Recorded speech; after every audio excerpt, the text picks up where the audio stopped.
Okay, let's talk about first round pick from a couple years ago to Tampa Bay Buccaneers defensive lineman Calijah Cancey. Someone who has shown real flashes, has also had some areas of his game where he's really struggled, and I do find him very fascinating entering year 3, a year where you do see a defensive lineman sometimes really come into their own and sometimes just not do that. First, let's start off with a positive play. You see him really lined up as an edge rusher on this play. That is not his natural position, but Tampa Bay was really weak at edge rusher last year, so a lot of times they had him kick out there, and it's Todd Bowles. He does this kind of stuff. But still, hey, not only is he playing edge, but he has a right tackle and a tight end going up against him. That's going to be difficult, right? First, you see right here, so the tight end is not going to be blocking him this entire play. He's just going to kind of slow Calijah Cancey down for a bit and then go out and run a route. You see Cancey's hands, though, which really is the strength of his game. He gets the right hand on that left shoulder pad area of the tight end.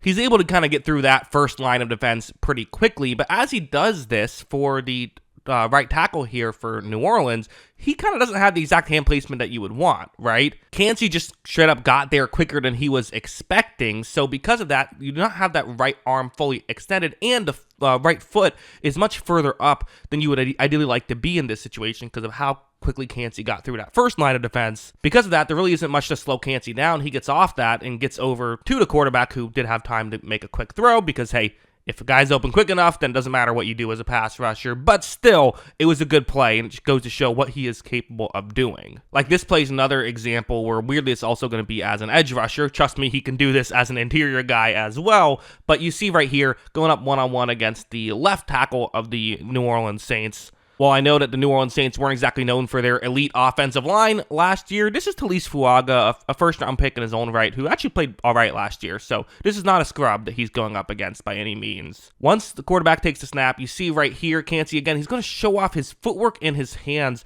right here, not making it clear which direction he's going to go. He's going to actually try for an inside move, which is dangerous because if you try for an inside move, it gives you the opportunity, there's the opportunity of containment being given up. The quarterback could rush outside. But watch how quick he is at getting there, and also there was help. He is smart. He knows the scheme, right? He knows he's going to have help in that direction, so if the quarterback gets flushed out there, no worries. You have help there, so he actually doesn't have to worry about giving up containment. And even if he did have to worry about it, he quite frankly got through so quickly, it wouldn't have mattered. He would have still been able to make a play. So, yeah, really good stuff. The pass rush is just quite frankly fun to watch.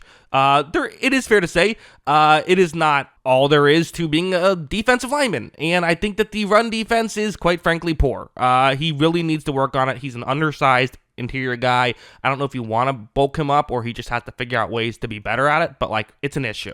This play, for example, so what's going to happen is it's going to be a double team block, which, okay, hey, a lot of guys can get, beat when you have two guys blocking them away. Although, Vita Vea right next to him is not one of those guys, right? There are some players that can hang in this situation. Right when this play begins, you see, okay, placement is the way it is. And again, you're not expecting him to be Vita Vea. Vita Vea is on one end of the spectrum. He's a 10 out of 10 at this. But where is Cancey going to end up?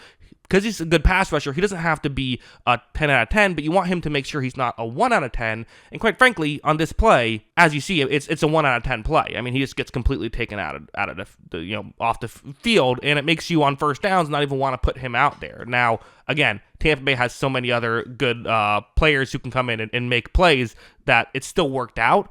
But again, that's kind of the thing is, I think part of the argument is, well, hey, you don't want to double team him too much because, look, they double teamed him there and Tampa Bay got a quick run stop because they have other good players, so you don't double team him too often, but it's still something you would like to see him do better at, right? Now, I will say, a play like this actually kind of goes to show that maybe some of his numbers would be better if Tampa Bay had more pass rushers around him. Again, Vita Vea, not in on this play. He's great at what he could do, and he can rush the passer effectively as well. And they have some other guys, like Yaya Diaby is a good edge rusher for them, but they don't have an elite guy to take on double teams consistently. So you see where he is on this play. Once this ball is snapped, you see him getting double teamed. It's not exactly a double team, but the guard and the center are both the ones paying attention to him.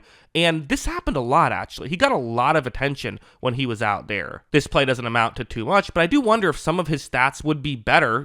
Like, hey, they got Hassan Reddick. If he is able to be, prime Hassan Reddick, would that make Kancey just look better? He's not getting double teams. Teams definitely viewed him as the best pass rusher on Tampa Bay on a lot of plays, which is saying something. Going over to a play like this, one thing I really do like about him is his hustle. He's a guy who he tries hard. I mean, you see it on tape. He is not a player who just relies on, being a first-round pick. Hey, I've made it.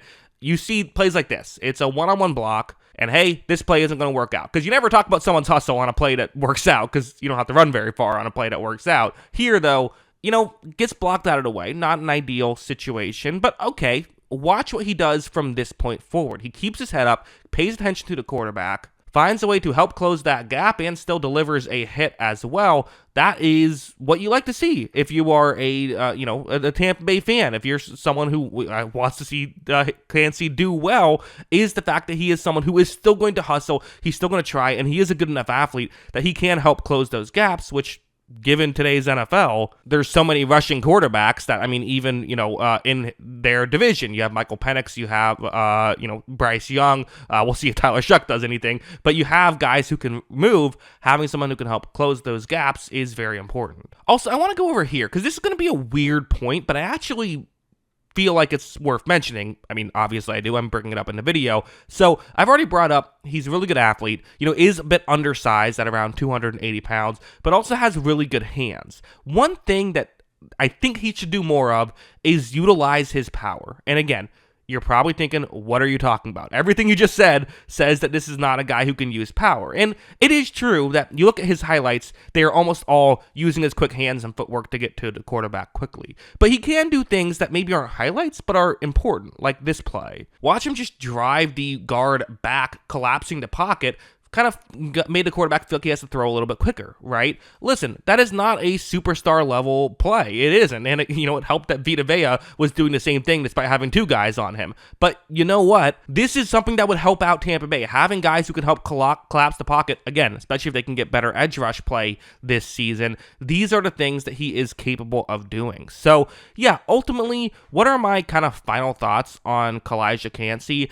I do think that he is an effective NFL player. I think that for him to reach his potential, again, a guy who was compared to Aaron Donald at times coming out of the draft class, for him to get to that level, Donald was also an elite run defender. You don't have to be an elite run defender, but I do think that Cancey not being a great run defender just kind of takes him out of plays. It also allows teams to continue to run the ball at him, making him less just have less energy on pass rush plays, which is not ideal for a guy who utilizes his explosiveness so much. And there are ways you can do that. You don't have to bulk up. Like, again, you can just get a little bit better at the technique. You can, use with your legs to try to withstand that. We'll see if he can do that. But even if he can't, he's still a very effective player, and he's kind of in the perfect situation for him where Tampa Bay does defend the run well. He's next to Vita Vea. They don't double team him too much in the running game, and could hopefully open him up in the passing game if they can, again, get better pass rush play this next season. So yeah, ultimately a good player. We'll see if he becomes an elite one. But those are my thoughts. What are yours? Let me know in the comments below. Always love hearing from ya. And of course, as always, thanks for watching.